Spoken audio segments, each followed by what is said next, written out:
Well, the Central Catholic volleyball team has been having a one-of-a-kind season, racking up 12 straight wins. The Vikings hadn't even gone more than 4 sets until this past week, fighting to 5 over both Emmaus and Nazareth. Now Central hopes to pull off what no team has done yet this season, beat Parkland for a second time. Gwen Begley has the highlights. Central sits in second in the state volleyball rankings, Parkland in at 4th. Now the two pitted against each other again after Central stunned the Trojans 3-1 in September.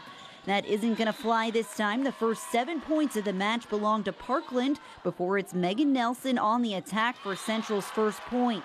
The Trojans' Grace Stewart bump, set, and kill. That's 9-4, Parkland lead.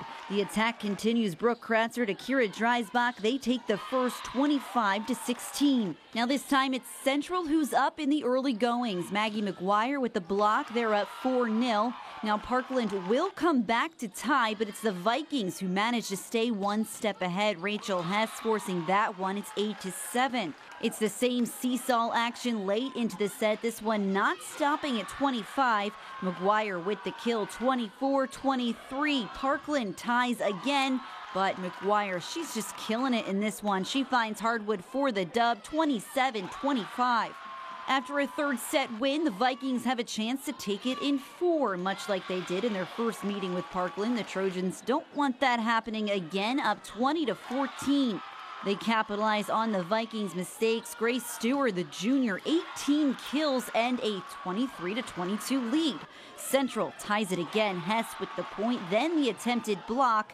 Out of play, Parkland forces a fifth, 25-23. Well, they lit the fire in the fourth and let it grow here in the deciding set. Kratzer, the setter, 37 assists. The Trojans up 7-2.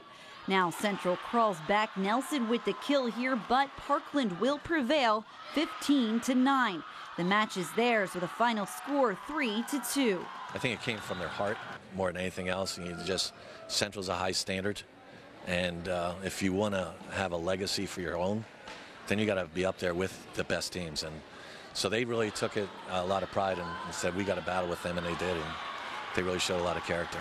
Since that loss to Central on September 25th, Parkland's cleaned up their game, changing things offensively a little bit. So they exacted their revenge on Emmaus with a 3-set sweep, now exacting their revenge on Central. Not as easy or short as I should say, finishing it in 5. Now Parkland is back on track, not out of the woods yet, still with 2 games left in the regular season.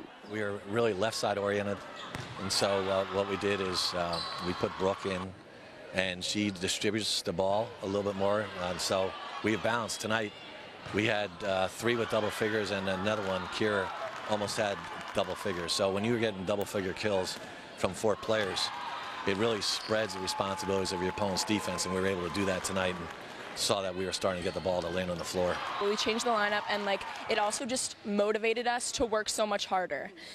Once you have the taste of loss, and no one likes that taste. Everyone wants to win, especially at this level, at Parkland, the competitiveness here. The taste of loss really, it was no, we don't want that anymore. We're going to work even harder than what we have been working, create a whole nother level of hard work. At Parkland High School, I'm Gwen Begley for 2 Sports. All right, another great match, and that's what good teams do, make adjustments, right, when you don't come out on the winning side. But we've seen some really good matches over this fall season. Yeah, no surprise that Parkland's going in the right direction. Liberty's still got a good program, so it's going to be fun to watch about 4 or 5 teams in the EPC compete in the postseason. So we mentioned our football games tonight.